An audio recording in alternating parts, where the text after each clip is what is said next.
Bonjour à tous, bonjour Cash, en ce lundi 21 octobre 2024. Je suis rentré à Libreville après un court séjour. J'étais à Yaoundé et en France.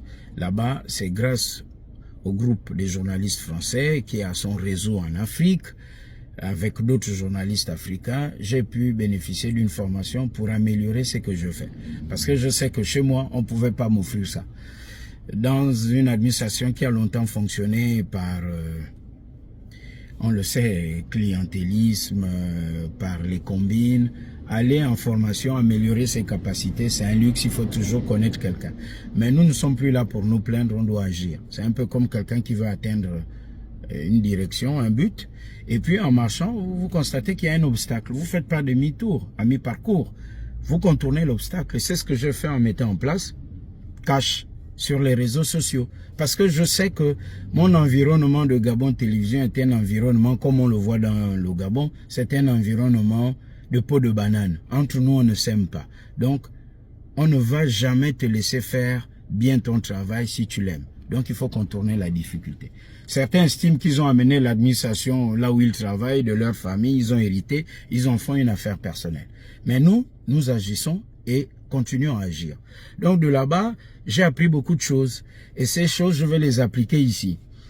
J'ai rencontré des hommes politiques, des magistrats, j'ai été au club de la presse de Bordeaux, j'ai échangé avec des éminents journalistes, des journalistes qui exercent depuis plus de 40 ans, certains enseignent dans les grandes universités en France et en Europe. J'étais donc à l'Institut, en immersion à l'Institut de journalisme Bordeaux-Aquitaine. J'ai été dans le groupe Sud-Ouest, ça fait 80 ans qu'ils existent, et grâce à ces amis, en me connectant à eux, et je vous invite à être connectés désormais, ceux qui veulent le faire peuvent aussi me contacter en inbox. Aujourd'hui, il faut être en réseau pour aller plus loin et mieux faire ce que l'on fait. Mais j'aimerais vous dire que, et je parle simplement pour me faire comprendre tout le monde, les Blancs que vous voyez là, leur ambassade ici au Gabon, ils le regardent et suivent de très près. Ce sont eux qui ont inventé les réseaux sociaux, c'est pas nous en Afrique. Et ils savent surtout ce que nous mettons comme contenu dans les réseaux sociaux. Et pour ça, ils savent que au Gabon, on est plus distrait à parler des individus, à nous entredéchirer, à nous insulter, au lieu de parler des sujets d'intérêt commun, de s'activer sur les sujets liés au droit, à l'environnement, à l'emploi, à l'état de droit. Certains m'ont fait constater ça, des frères africains, pour dire, mais regardez, chez vous au Gabon, les militaires qui sont arrivés, qui ont fait le coup d'État, ils ont multiplié par 5 pratiquement la subvention à la presse. Mais chez vous, la presse est libre, les réseaux sociaux. Mais pourquoi vous n'insistez pas, pourquoi vous n'avez pas des spécialistes dans les réseaux sociaux pour vous parler de tel sujet? Et au cours de ces échanges, certains m'ont dit, il y a un qui m'a dit, Chambala, imagine que Jésus arrive au Gabon.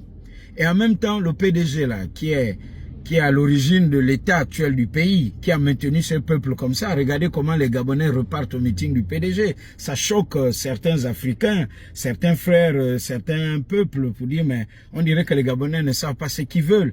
Est-ce que même quand quelqu'un veut les sauver, est-ce que ça vaut la peine de se battre pour les Gabonais? Mais il ne faut pas être pessimiste, il faut espérer. Et soyons optimistes. Et je participe à cet optimisme. Alors, si Jésus est arrivé au Gabon, en même temps, le même PDG organisait un grand rassemblement, t-shirt, pagne, on danse et tout. Les Gabonais iraient de quel côté? Alors, à mon tour, je vous pose cette question et on en débat. Et ça va participer au début du changement, de la transition cash de nos mentalités, comme j'aime à le dire. Donc, si Jésus arrivait, au même moment, les PDGistes organisent une manifestation à côté. Les Gabonais iraient de quel côté?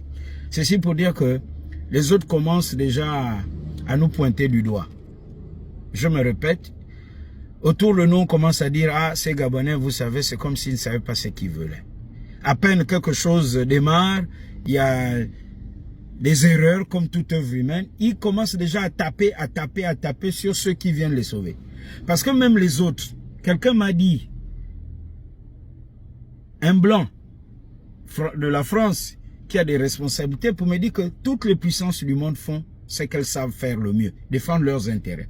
Mais on peut venir vous tester. On peut venir tester le Gabon, faire quelque chose pour voir si les Gabons sont mobilisés. Les Gabonais se sont mobilisés ou se mobilisent.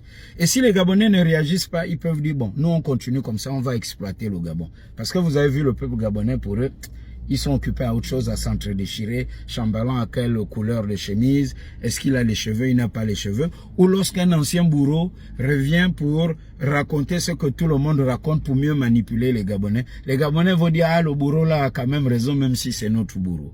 Alors, si le prophète arrivait sur terre au Gabon, allons-nous suivre le prophète pour nous sauver ou suivre les hommes qui nous ont maintenus en l'état? La question est posée, Cash, et bon début de semaine. Soyons optimistes, Cash.